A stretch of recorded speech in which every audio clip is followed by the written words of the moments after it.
So for my project, I was basically studying if a specific mathematical model could be used in simulations for fluid dynamics.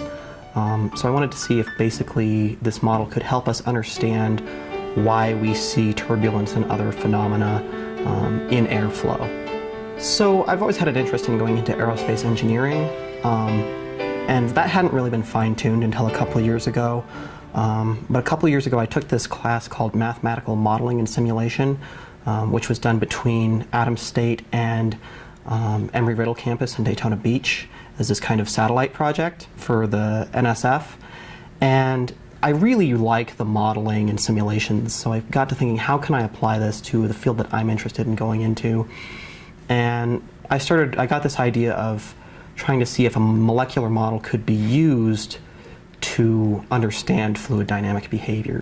So the majority of this project I kind of did on my own. I thought it up and things like that. But I did go to Dr. Estalos for advice, and he looked over my project every couple of weeks and said, you know, you might try going this direction, or people will want to see these kinds of things when you present, so can you show these things visually? But the majority of the work and the coding I all did myself.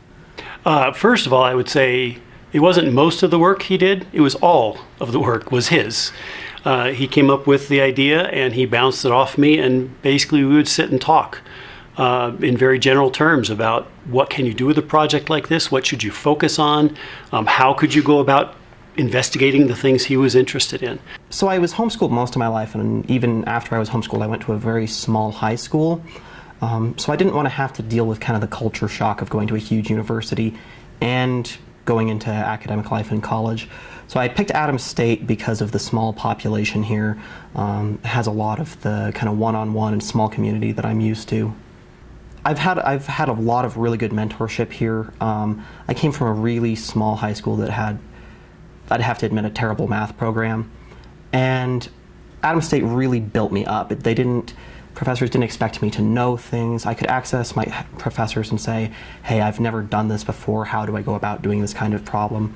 So the time I spent at Adams State has really built me in those skills that will carry me further.